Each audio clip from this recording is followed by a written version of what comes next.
द्वापर के अंत में जब श्री कृष्ण जी अपनी लीलाओं को समाप्त कर वैकुंठ चले गए और कलयुग के आगमन के परिणाम स्वरूप धर्म, क्षय और अज्ञान का अंधकार बढ़ने लग गया, तो तत्कालीन ऋषियों को धर्म रक्षा की चिंता हुई।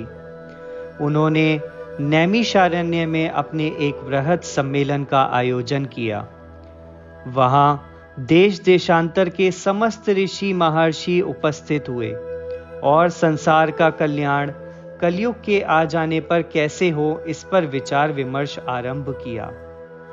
ऋषियों में श्रेष्ठ शौनक जी ने महर्षि सूत जी से कहा कि हे भगवान, इस समय केवल आप ही सर्वश्रेष्ठ ज्ञानी और अनुभव पूर्ण तपस्वी रह गए हैं। अतएव आप कोई ऐसा उपाय बताएं जिससे कलयुग में मनुष्यों का कल्याण हो। सूत जी ने कहा कि मेरी समझ में इसके लिए वह कथा ही सर्वश्रेष्ठ उपाय है कि जिसे सुखदेव जी ने राजा परीक्षित को सुनाया था। वह कथा परम भक्तिपूर्ण और श्री कृष्ण जी को प्रसन्न करने वाली है। उस कथा को सबसे पहले सनकादिकों ने नारद जी से कहा था और इससे पहले नारद जी ने इसे ब्रह्मा जी से सुना था। सनकादिकों ने नारद जी से इस कथा को कैसे कहा, इसका इतिहास मैं तुमसे कहता हूं, ध्यान देकर सुनो। एक बार सनकादिक ऋषि विशाला नगरी में गए तो वहां देखा कि नारद जी अत्यंत चिंतित और उदास बैठे हुए हैं। ऋषियों के पूछने पर नारद जी ने कहा कि मैं अभी अभी काशी, प्रयाग, मथुरा आदि तीर्थों का पर्यटन करके लौटा हूँ। मुझे वहाँ यह देखकर महान क्लेश पहुँचा है कि कलयुग के आ जाने के कारण सर्वत्र पापाचरण फैल गया है और ऐसे निंग कार्य होने लग गए हैं जैसा पहले कभी नहीं हुआ था। श्री कृष्ण भगवान की क्रीड़ा भूमि में मैंने एक तरुण स्त्री को अत्यंत दीन अवस्था में बैठे देखा कि जिसके पास 2 मृतक मनुष्य पड़े थे और वह उनकी सेवा में तल्लीन थी। मेरे प्रश्न करने पर उस स्त्री ने बताया कि मैं तो भक्ति हूँ और ये दोनों मेरे पुत्र ज्ञान और वैराग्य हैं, जिन्हें कली ने जर्जर करके मृत अवस्था में पहुंचा दिया है।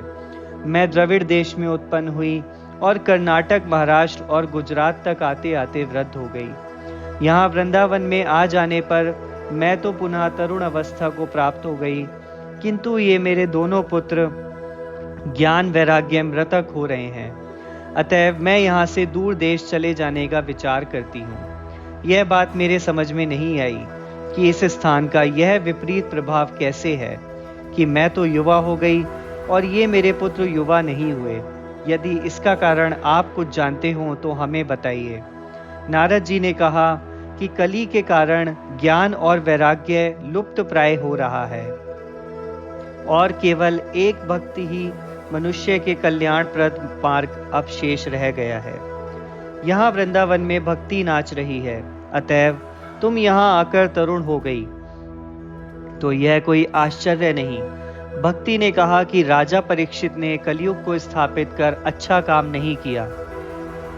नारद जी ने कहा कि राजा परीक्षित कली को मार डालने के लिए अद्युत हो गए थे, परंतु वह उनकी शरण में आ गया और राजा ने यह समझकर कि अन्य युगों के जप, तप, समाधि और आदि के फलों को कहीं श्रेष्ठ फल कली में केवल श्री कृष्ण के गुण अनुवाद से प्राप्त हो जाता है, अतएव उन्होंने कली को छोड़ दिया और वह प्रतिष्ठित हो गया।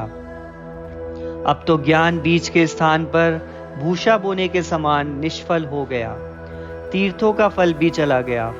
ऐसी स्थिति में भक्ति के अतिरिक्त धर्म, ज्ञान आदि में सब कुछ भी सार तत्व नहीं रह गया है।